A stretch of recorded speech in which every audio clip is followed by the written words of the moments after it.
You are listening to In Pursuit of Development with Dan Bannock.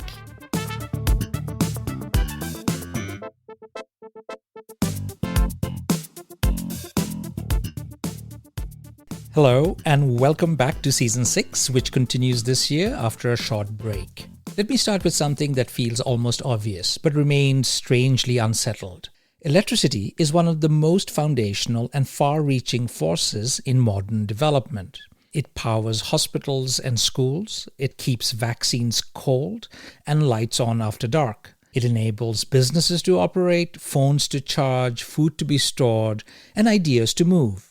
And over the last few decades, the world has made remarkable progress on electricity access. Indeed, in many countries, electrification has spread so widely that it's easy to forget how recent that story really is. But then you look at the map more closely, and the pattern becomes harder to ignore.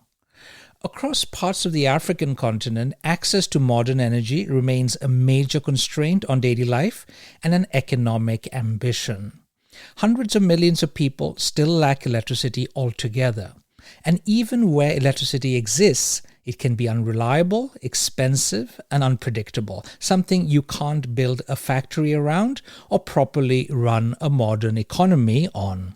This is where today's episode begins, with a question that matters both analytically and politically. Why does electrification move quickly in some places and stall in others?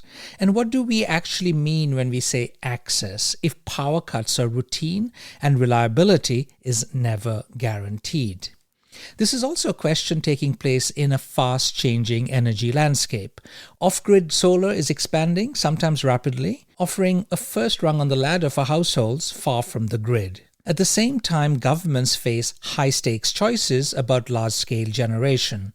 Hydro, gas, renewables, and the political and financial trade-offs that come with each. And then there's nuclear, an option that still triggers immediate anxiety, from Chernobyl to Fukushima, but one my guest argues deserves a fresh look. He points to a new generation of smaller, modular reactors designed to be safer and more flexible and potentially capable, over time, of supplying the kind of dense, reliable power that could help African economies move from basic access to true energy for growth. Hovering over all of this are the geopolitical and financing realities. Who pays? Who builds? Who supplies the technology? And what the terms of those deals look like. In an era of renewed interest in critical minerals, shifting development finance, and intensified global competition, energy systems are not just infrastructure. They are strategy. My guest today is someone who has spent years grappling with these trade-offs and explaining them with rare clarity. Dr. Todd Moss is the founder and executive director of the Energy for Growth Hub and is widely recognized as an expert on energy, development finance, and foreign policy. Before founding the Energy for Growth Hub, Todd served as U.S. Deputy Assistant Secretary of State for African Affairs. He also happens to write a very popular Substack, Eat More Electrons, where he brings a sharp and often provocative lens to questions of energy poverty, investment, and what it really takes for countries to achieve what he calls energy abundance. In this conversation, we move from the basics, such as what counts as energy poverty, to bigger questions about policy priorities, financing models, and the choices governments face when they try to deliver electricity both to households and to industry. We also touch on why some debates in the energy space generate more heat than light, and why transparency in power deals may matter far more than most of us realize. If you enjoy this podcast, I'd really appreciate your help in spreading the word. Please share this episode with a colleague or friend and consider leaving a quick rating or review. It helps new listeners find the show.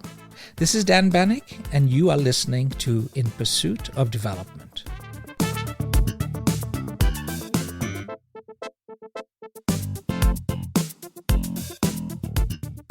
Todd, it's been a while since I've known you, at least your social media profile, and I've been really longing to have you on the show. And I'm sorry it's taken me a while. So finally, I'm super excited. Welcome. Well, it's great to be with you, Dan. And energy poverty is, a bigger issue than ever. So the timing is perfect. When you think about the achievements in global development, one of the many achievements is related often to electricity access, how that has spread across the world. We're talking about almost 100% coverage in many, many developing countries. In Asia, we've seen rapid, progress. Even in big countries, difficult terrain like India, you see impressive success. But that has not been replicated everywhere. And I'm thinking particularly about the African continent. We keep, seeing these figures being thrown about. Over 600 million people without access to modern energy. Electricity is a huge challenge. So let's start there, Todd. Why has it worked in some countries regarding electricity access, but not in others? Yeah, so Africa is the outlier, although, it's a diverse continent, so it's not universally a negative story. Ghana is pretty close to universal access. I think the big issue, well, first of all, Africa has lagged because it hasn't been able to attract the public and private investment to invest in grids that have traditionally been the way that people have gained access. Now Africa is it has both an opportunity to use newer off-grid technologies, which are actually not so new, but it's a way to give people initial access where instead of having to wait for the grid to come to where you are, people typically get grid access by moving to the grid rather than waiting for the grid to arrive to them.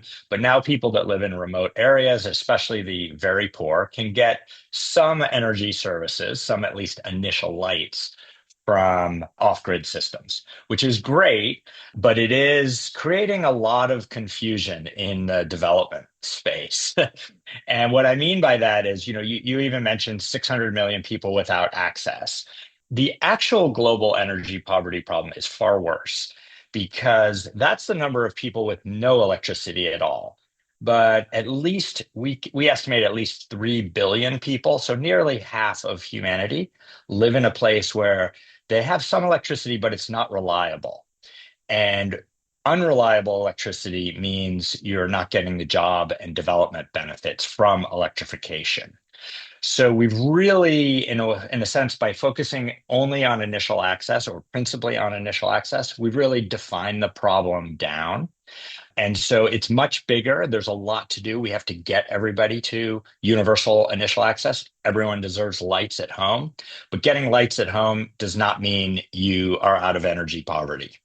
No, and what is fascinating here, Todd, is that we all agree, I'm assuming, that electricity is a good thing, that it's good for humanity. We need it for everything, really. Everyone would benefit from accessing electricity. The paradox is that even though we agree that electricity is a good thing, it's not reaching a lot of people. And some of the discussions I've had here on the show, but also in terms of my research, Todd, on the African continent, is related to, of course, lack of finance. That's the typical thing, that there's not enough money to scale things up. There's a production aspect now increasingly given climate change, a climate disruption, hydroelectric power plants that were built 3 decades ago are not generating the kind of electricity. There's also the debate. You were referring to some of the confusion. And one of the confusions, perhaps I've been also guilty of, is advocating for access to families, to households.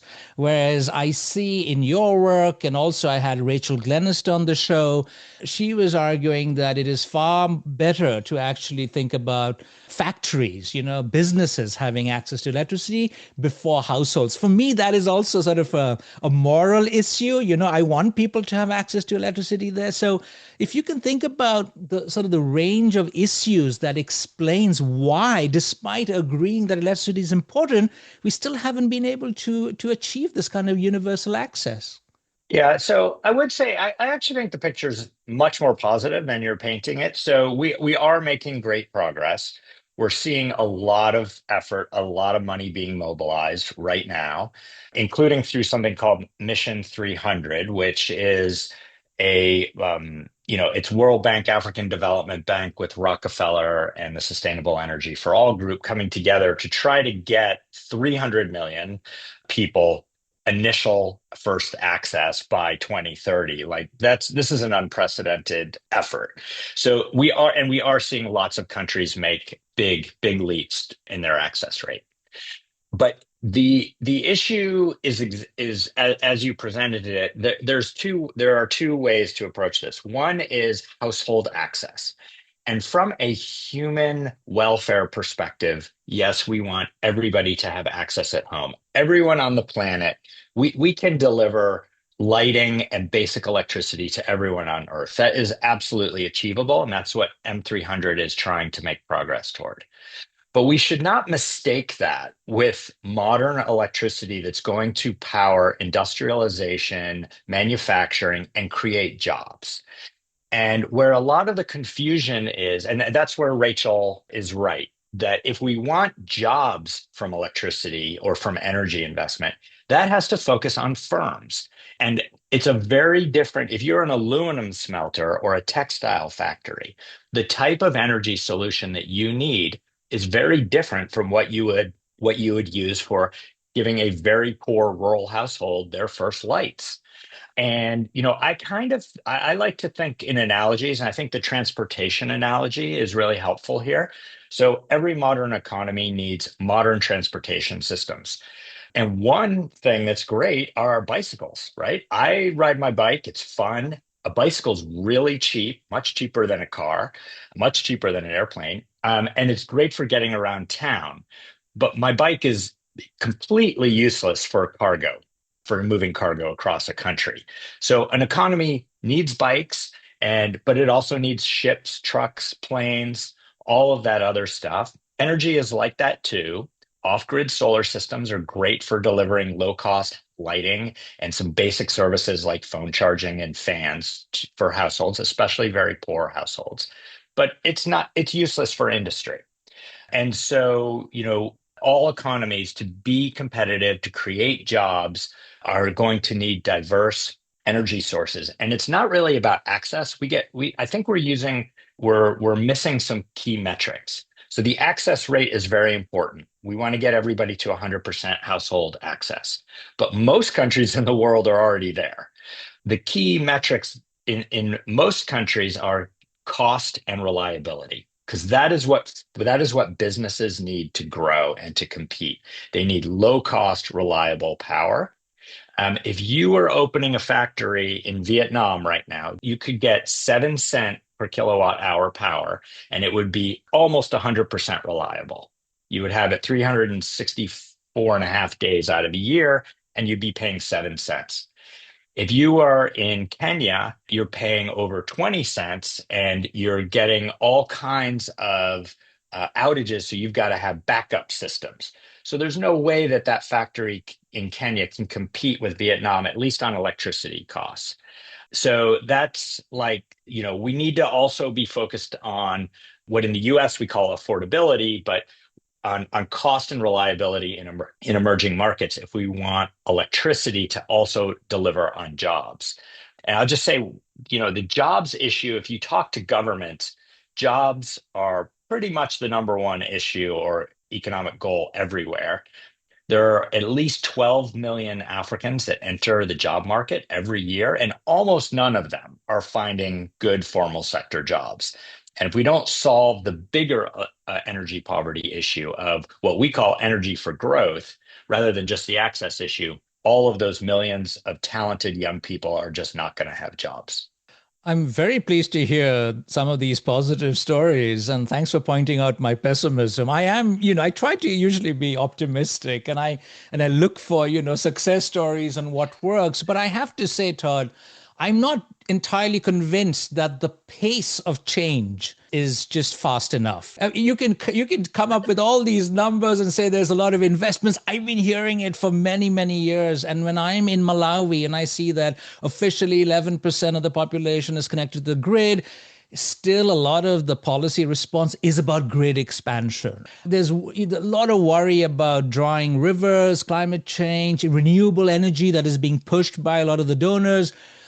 It may be working, may not be working. The investments are are few and hard to come by. And a lot of these governments on the African continent are inviting these businesses saying, come and, invest in our country. But of course, they can't provide that electricity for building that factory. So, I mean, with all due respect, Todd, I am not convinced that it's all on the right track. Come on, help Right. me out here. No, no. So I'm not saying it's all on the right track, and it's very good to be impatient. We should be impatient, right? The world can be so much better than it is now.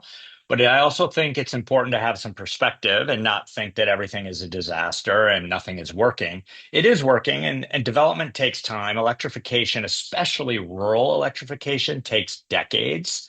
It just does, right? It's hard, expensive work that takes time. My favorite global development book is by Charles Kenny called Getting Better. Yeah. And he is, trying to say, the world can be so much, the world has so many problems, but if you take a little historical perspective, we are actually making progress almost everywhere in almost every indicator. And even when I talk to my kids about this, they don't believe it because they're just inundated with negative stories, and you know there are countless crises to point to today. But there's also tremendous human progress. People are getting wealthier. People are living better, longer lives. Not everywhere, not its progress is not even, and we have so much more work to do, including in electrification. But I do think we should recognize when progress is being made, but stay impatient. I think that's very important for the sector. I'm not saying we should be riding on our laurels. In the electricity sector, I actually think access is on a great path right now. I would say the big gap is that partially for misstated climate reasons, we've gotten some of the large scale industrial energy off track. I know you want to talk about nuclear power, and I'm excited to do that later in the show. But some of these large scale industrial power systems are what countries need to grow, and to create jobs and to create industry. A lot of countries are trying to double or triple their mining and minerals processing. That is not going to happen without large scale industrial power. So that's where we need to start putting investment packages together that can deliver on both access and energy for growth so that everybody has what in the US we call energy abundance, that we can have energy abundance everywhere. And that's the world that my organization, the Energy for Growth Hub, is trying to work toward. Thanks for mentioning Charles Kenny. He's been on the show, and we've talked about that optimistic book of his that he wrote for his kids, by the way. And my kids are the same as yours. They don't believe that things are getting better. So I'm glad that we need that dose of optimism. But I was thinking about a couple of issues that I'd like to pick your brain on, Todd. One has to do with the policy response. You think that maybe some governments are excessively obsessed with expanding the grid rather than focusing on off-grid solutions. I hear a lot of debate back and forth. Can we have one? Can we have both? Can we, pursue all of these strategies at the same time? Fossil fuel, natural gas expansion, renewable energy, solar, wind. So there's a lot of these debates about off-grid and on-grid solutions, renewable versus fossil fuel energy. But also I was thinking about the historical perspectives, why it is important. I actually have an American PhD student here, Tyler. He'll be defending his thesis just later this week. And he was studying Norwegian support for Tanzanian hydroelectric power projects in the 80s, 90s, and the 2000s. And it turns out it is not just money. We often think there's lack of money. It was actually, there were internal politics. There was also activism. There were Western, Friends of the Earth, USA, and Norwegian NGOs were campaigning against big hydropower projects, even though this was not leading to displacement. These were run-of-river projects. So you have, domestic politics. There are people who are pushing for certain things, not always for these projects, and they also may be activists, environmental, reasons for not doing so. And then, of course, there's lack of finance. So it's a supply side, but also demand side problem, as I see it. What is it that African governments should be prioritizing, and what should they be doing differently from what they're doing now? Yeah, so look, if I was talking to an African head of state about what they should be doing, the answer is what all countries do, which is an all of the above approach. And you have to respond to the resources and options that you have in your country. Some countries, have abundant geothermal potential, some have hydro potential, some have their own natural gas. You really have to respond to what fate has given you and what your goals are. The goals of delivering electricity to everyone is very different from providing cheap, reliable electricity to your industrial zones. I believe that, governments can walk and chew gum at the same time. They should be able to do both. There are political benefits to delivering electricity to poor rural households. There are also political benefits to generating high paid manufacturing and industrial jobs in cities. And government should be doing both of those. The technology wars they're kind of silly, but, every energy source, every single one has trade-offs, and governments, the art of policy making is balancing and managing those trade-offs and making decisions. And that's going to depend on a country's goals and on where they are in development and what resources and financing they have available. I would say, if you ask me what's the big thing that governments really need to focus on right now, the issue when you're putting together large scale power is you need a credible off-taker. No one is going to finance a power plant of any technology if no one has made a promise to buy that electricity at a set price for 20 years. However, the public utilities that deliver electricity in most places in Africa, none of them are creditworthy, none. So you always need another off-taker or a guarantor. Sometimes the government provides that guarantee, can create a debt problem in countries. Sometimes it's an industrial off-taker. But what this means is that governments can't just leave electricity to market forces. They have to get involved in either creating industrial packages with off-takers, with private off-takers, or they have to get involved in helping financially support their own utility. And in countries that are ambitious, they should be doing both. So it's really putting those packages together to make those projects bankable. And there's a really important moment for Africa right now because of the renewed global interest in critical minerals, and particularly in the mining sector in Africa. Now, at one level, Africa could get more revenue by doing more mining. If they want to do that, that's fine. They're going to need power for those mines. So they're going to need parallel energy investment alongside the mines. Most governments also want more minerals processing. They don't want to just do the old colonial model of exporting raw materials and letting China or somebody else process it. They want that processing at home. And they're trying to encourage deals that enable that. That's even more power. So you're going to need double or triple the parallel energy investment if you want minerals processing.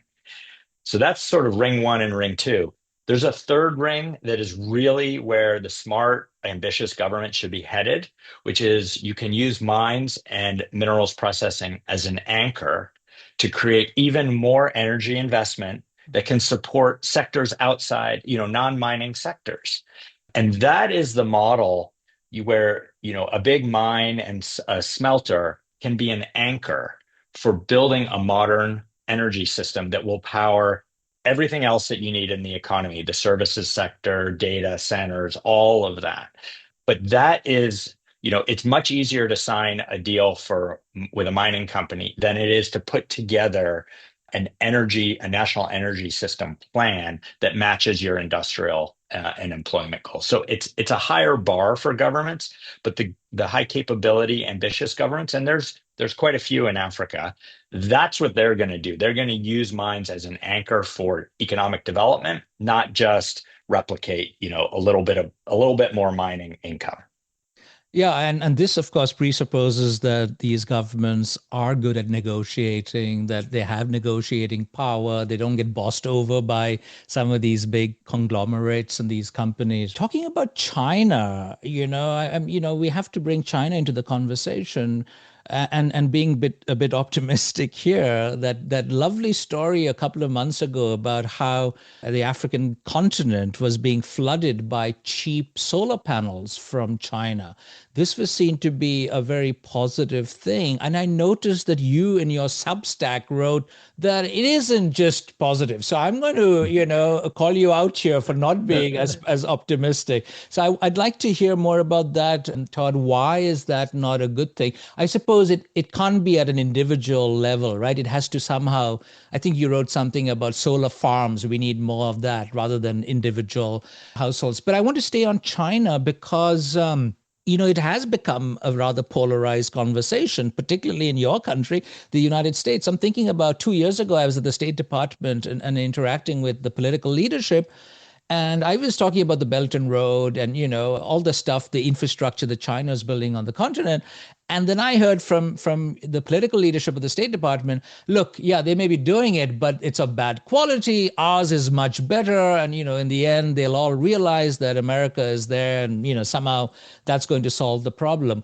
Now, I'm asking you, given your background as Deputy Assistant Secretary of African Affairs in the State Department, which is all, what, 20 years ago or something? Yeah, 18 years ago. You don't look that old, by the way. So I want to get our listeners to really get an inside view, Todd, of what is the current conversation in Washington. USAID has been dismantled. I've had Dean Carlin, the former chief economist, on the show. We're really worried. Where's the money going to come from? What are the Americans thinking on global development, but more specifically on energy? And is it all about combating the rise of China? So let me just say that just on the cheap Chinese panels, China's got an oversupply of solar panels, and it's actually fantastic that people are taking advantage of that oversupply.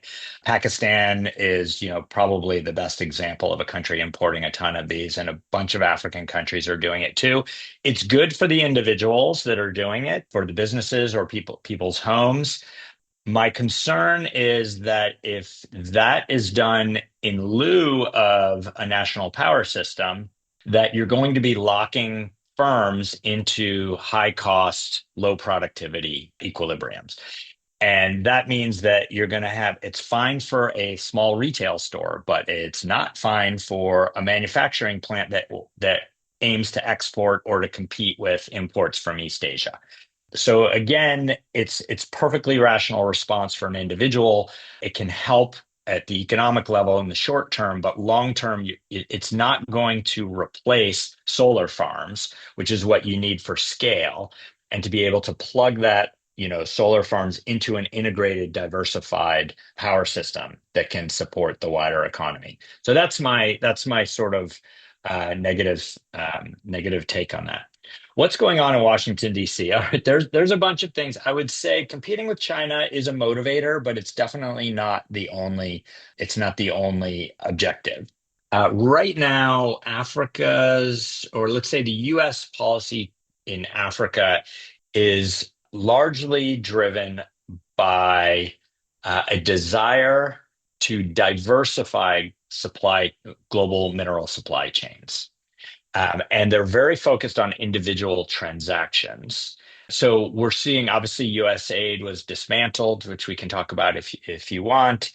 But we are seeing a push in other areas, particularly an expansion of the Development Finance Corporation, which is the United States Development Finance Institution, like the IFC or British Industrial Investment or Swede Fund. That's the American version of that. That was actually created in the first Trump administration. And now we're in the second Trump administration. And the plan, it originally had a $60 billion credit limit with the Treasury. It's in discussion, like literally right now, on expanding that. And the White House proposal, the White House that is slashing budgets everywhere, is proposing that the credit limit, it's not an allocation of taxpayer dollars, it's a credit limit with the Treasury Department, would go from 60 billion to 240 billion dollars. Wow. Yeah, so we're seeing a massive expansion in tools to support private investment. That deal's not done yet, but nobody's arguing over the number. They're arguing over certain aspects of where the DFC will operate and not operate, which are important questions. But DFC is going to be 4 times larger. So I'd say the action that we are seeing in development is going to be this largely from the US on DFC side, using public-backed finance to spur private investment. A lot of that will be in minerals and energy, but it won't only be in those things. So that will create, I think, a lot of opportunity. And so that's really what's going on in Washington And right and now. this is very different from when you were at the State Department, wasn't it? Well, when I was at the State Department, we had a small agency called the Overseas Private Investment Corporation, or OPIC, which is not the oil cartel. It's an I, not an E in the acronym. And it was actually a fantastic agency that was able to support private investment in developing countries, but it was really small and it had all of these rules tying up what it could do, what it couldn't do. What happened in 2018 is that Congress, and then it was launched just in January of 2020, put OPIC on steroids and created the Development Finance Corporation. Much bigger, many more tools, much more flexibility. And now we're seeing that move to even the next level. We'll see it next year, likely, with, again, many more resources, more tools, and much more flexibility. So that I think is quite a positive thing. It doesn't replace a lot of the things that USAID was doing. It certainly helps in certain areas, but obviously USAID was doing a lot more than private investment and growth. So those skills still will have to be either rebuilt in another agency, possibly at state, or in another, in another form. And then just one last thing I think that's really interesting that's come to light in the last couple of months is there's another development agency that was actually started by the Bush administration called the Millennium Challenge Corporation, or MCC. Well, there was a heavy expectation that MCC was going to be killed, just like USAID. I And thought they were killed. They weren't? no, they were not. Doge arrived at MCC and they did their thing, and then it was not killed. They did go through all of the compacts that MCC had, and some of them were canceled, but MCC is very much alive. They actually just signed a new compact with Cote d'Ivoire. So MCC is, I think, going to be a very important component of U.S. development policy for a while, and that is public money. That is 100% grants. And one very interesting thing that we've learned is we have a colleague we've hired from MCC to help us understand both the MCC model and help to shape the future of MCC. Is that when the Trump administration went through all the MCC compacts, every single one that was focused on energy survived. So we think that there's a real opportunity here, both for MCC to do more in the energy sector, because public investment, including grid expansion, is very important complement to private investment. The MCC has a very unique model that we think can be replicated much more widely and used even specifically to help support investments in global energy security. If you bear with me, there's a couple of components of MCC. It starts with data. What are the constraints on growth? And then they use that analysis to help draft a joint compact between the MCC and the partner country on what mutual investments they're going to make. They do it over 5 years, and then the results are completely open and transparent. So we think we can use that same model in energy security. You start with a data-driven constraints analysis. What is holding back the energy transition and energy abundance in a particular country? It's going to be different everywhere. Some places it'll be the grid, others it'll be generation, others it'll be tariff reform. But you start with a data-driven constraints analysis. Then you have a multi-year compact of an agreement of policy change and mutual investments, and you make it completely open and transparent. And we think that model, we call it energy security compacts. We think that model is the future of bilateral investment packages for helping solve energy poverty, at least the US contribution to it. So the MCC's survival is good for MCC, and it's actually good for the entire development field because we can build on some of MCC's lessons.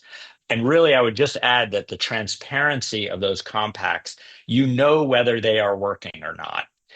That has been crucial in helping build political support for people to know, okay, if we're putting tax dollars in, what are we actually getting from it? A lot of development agencies cannot provide a good answer to that question, but the MCC can, and that compact model is very clear. Well, Todd, you're making a very strong case for the State Department to hire you back. You put a much more positive spin on what the Trump administration is doing than what they've been saying themselves. So this was very enlightening, a lot of new information, at least for me, and I'm sure for some of my listeners. Todd, we are nearing the end of our conversation, but we really have to touch upon nuclear because I've been Yes. seeing in your writings that you're really pushing the nuclear option as a solution. And we really have to talk about solutions, right? And the first thing that a lot of us think about is Chernobyl. We think about, disasters that have taken place with Fukushima. Yep. So it's a matter of safety. It's a matter of costs because they were very expensive. A lot of countries can't afford it, et cetera, et cetera. But you are basically in your writing saying that we're getting over some of these challenges. So please make a persuasive case for nuclear now. All right. So before I make the persuasive case for nuclear, let me just say up front, let me caveat this, which is I am not a nuclear bro. I do not believe that nuclear can solve all problems or it's the most appropriate energy solution everywhere. In many countries, they're not even close to ready for deploying nuclear technology. It's much more complicated than solar or hydro. So there's a higher burden, but I'd say there's two very important signals coming from the market. One is that nuclear energy technology is changing. This notion of these enormous 1 gigawatt power plants with huge cooling towers. And by the way, the little smoke that comes out of that is steam. Um, that technology is the next generation of nuclear power plants is coming to commercialization. Many of them are much smaller, much more flexible. Is that the SMR? Well, SMR, which stands for small modular reactor, is one aspect. There are micro reactors, and what exactly counts as a small depends on, there's different definitions, but clearly they're smaller and they're not custom built, which is how they're done, how large plants are done. And these would be, in a sense, much of it would be prefabricated in a factory and then assembled at site. The intention, we will see if it works out. The intention is that they will be smaller, safer, and more flexible. And by safer, they would have what are called passive safety features. So the backup system would rely on physics or gravity rather than an electric pump, which is what failed in Fukushima. So the technology is changing and it's making it much more attractive to emerging markets in Asia and Africa and the Middle East. The second thing that's happening is governments are making it clear they want that as an option. So we actually have a tracker called the Map for Global Nuclear Energy Markets. I have to get the exact name, which it scores the readiness of every country on Earth for deploying nuclear power. And there's actually a lot of countries, not everywhere, but a lot of countries are making concrete progress, not just making You mean press rich and poor announcements. countries? Rich and poor, rich and poor. And I think it's also worth remembering that, India and Pakistan were very poor when they became nuclear powers. So right now, countries like Kenya and Ghana, they're pretty close to being ready. They should be ready in the next couple of But years. also Egypt and South Africa, right? Well, South Africa has had a plant for a long time. Egypt is deep into construction for a very large plant with a Russian state-owned company. But we think there are 6 or 7 countries in Africa that will be ready within the next 5 years. In Asia, of the 9 ASEAN countries, 4 are likely to be ready in the next couple of years if they're not ready now. And in South Asia, you obviously have India, Pakistan, and Bangladesh, which already are nuclear powers, but will be looking for new, the next generation models as well. But are you saying that safety issues have been largely addressed, the costs are going down, and the amount of power that will be generated is far more substantial than other non-nuclear sources? Are these the main arguments? So I'm not going to say that safety issues are resolved, right? You still have issues with safety and with dealing with spent fuel, but the new models are being designed to make all of that much, much more manageable.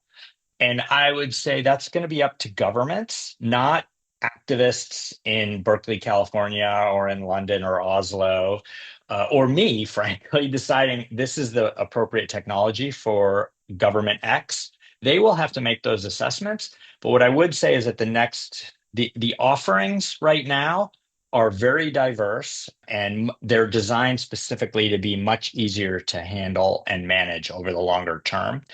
The size, how much power they can produce, no power source is denser than nuclear power. A nuclear power plant has a tiny footprint. If you care about land use, nuclear is your best option. Very tiny footprint for an incredible amount of energy. And one of the things of the next generation of nuclear models is you can right size it to what you need. So it's not, the traditional nuclear reactors are 1,000 megawatts or 1 gigawatt. That's a huge amount of power to drop in one place. You could do it at 100 or 300. You can do it what you need, and you can then scale up. Sometimes there's a company in the US they do a 70 megawatt module, and you can order a 6 pack or a 12 pack. So they're trying to create flexibility to match the demand that the off-taker, either the utility or an industrial off-taker, will need. And one other thing I think that's really interesting about nuclear is that it's looking like one of its most promising uses will be to replace coal plants. So one of the first SMRs in the US is supported by TerraPower, which is Bill Gates' SMR company. That will go in Wyoming at the site of a coal plant that is shutting down. It needs very little land, and it will use the existing infrastructure where the coal plant had been plugged into the grid. They'll now use that. What's interesting is that in Southeast Asia, particularly Indonesia, there's been a lot of push from the global community for them to retire coal plants early. But Indonesia understandably says, okay, but replacing a large coal plant with solar panels would be a lot of solar panels and a lot of backup. Nuclear is much more attractive for replacing coal plants. So just a couple of weeks ago, the Asian Development Bank lifted its prohibition on nuclear power. And the main reason is because the borrowing countries for the Asian Development Bank are interested in coal to nuclear replacements. But I'm curious about this, Todd. Why is then China and India, they're both very dependent on coal, and they keep making the case that one should still have coal for the foreseeable future. Why aren't they making that transition? So, well, in some sense, they are. I'd say there's two things. One is that the SMR industry is like barely getting started. So you can't snap your fingers and replace a coal plant with a nuclear reactor today. It takes many years to get ready, and then we still have construction. So I would say in an ideal world, in maybe a decade or so, that will be a very clear option. Hopefully, if the economics work out. I mean, basically, when you're building on a factory line SMRs, the first one is expensive. The second one should be a little bit cheaper. And you want to buy the 30th one because that will be even cheaper. So we're thinking about the 30th model coming off the line for, let's say, China or India. The other thing is that in China and especially in India, the politics of coal are not about power generation. It's about the supply chain, mining, all those mining. How many? I don't know the answer, but And jobs millions of and Indian railways. Exactly. And that's similar story in South Africa, where, the president of South Africa used to be the head of the mining union. So the politics of the whole supply chain, it's not just about climate or energy policy or cheap power. It's about the whole economy and where coal or nuclear or solar, where they fit in. And I think that's just, we all have our silos, but it's important to always look at that bigger picture of what, when something isn't happening that seems obvious, you're not understanding the incentives that the people making those decisions are facing. I'm wondering, Todd, whether we'll soon be in that situation where, I was mentioning this PhD thesis that Tyler Barrett has just written, where he was showing that, environmental activism against hydroelectric power plants, I think not just him, but others have also argued, have pushed many of these countries into a fossil future. This was in the 80s and 90s. So who knows, environmental activism against nuclear, what that will lead to. A final set of issues, and that has to do with the geopolitics of nuclear. Who controls the technology? We're talking about Europe versus Russia, US versus China, and these are the big actors: Russia, China, the US. So, are we talking about a future where these countries are going to collaborate? Are they going to have their own factories, their own SMRs in each part of the world that they influence and control? How is the geopolitics going to shape this going forward, Todd? Yeah, so we don't know how the industry is going to evolve, right? There may be small nuclear companies in lots of places. I hope that happens. That would be a good outcome. I think there's a couple things I'd say on geopolitics. So if you are a country and you have multiple options, the smart thing to do is to play them off each other. And the smart governments will play the Russians off the Chinese, off the Americans, off the Europeans, and try to get the best deal. That is what a good government should do. The range of options is also good because it gives you choices. And having choices in this world will give you cheaper, better technology. And that competition is crucially important. I would say, given that the current Russian government has shown very clearly how they will use their leverage over energy supply for political purposes, I think it would be borderline insane of a government to tie themselves to the Russian state for with a nuclear fuel agreement that could be 50 years or longer. Nuclear power plants last 80 to 100 years, and you need fuel for them to operate. So you are making it's a long-term marriage. It's not a dating game, which, solar is more like dating. It's delivered and then they walk away and you're not tied to it. But nuclear is marriage. So you need to choose your partners very carefully. That's absolutely true. So these are big, big decisions. And the second thing I would say is that right now there's a flaw in that a lot of big power decisions are made in secret. These contracts are signed behind closed doors, even with a public guarantee that can turn into debt. And these contracts are not disclosed to the public in many countries.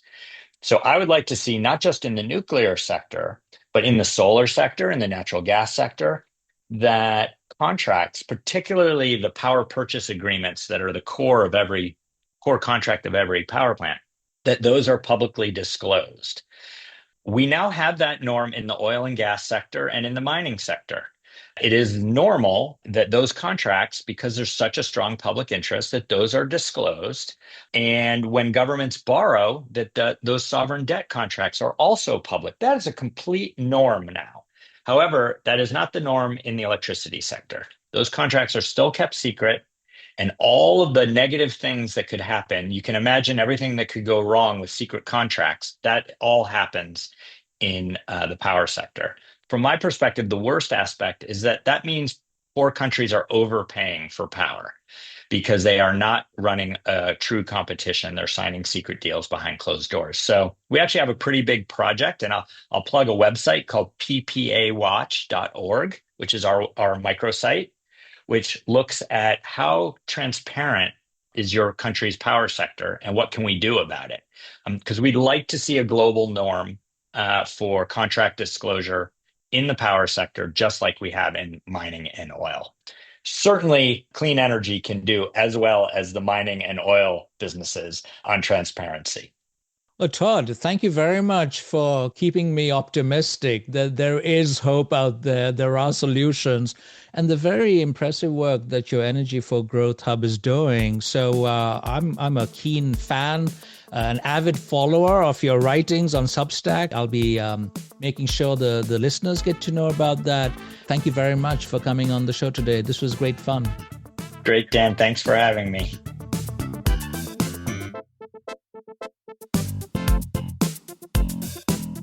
Thank you for listening to In Pursuit of Development with Professor Dan Bannock from the University of Oslo. Please email your questions, comments and suggestions to inpursuitofdevelopment@gmail.com.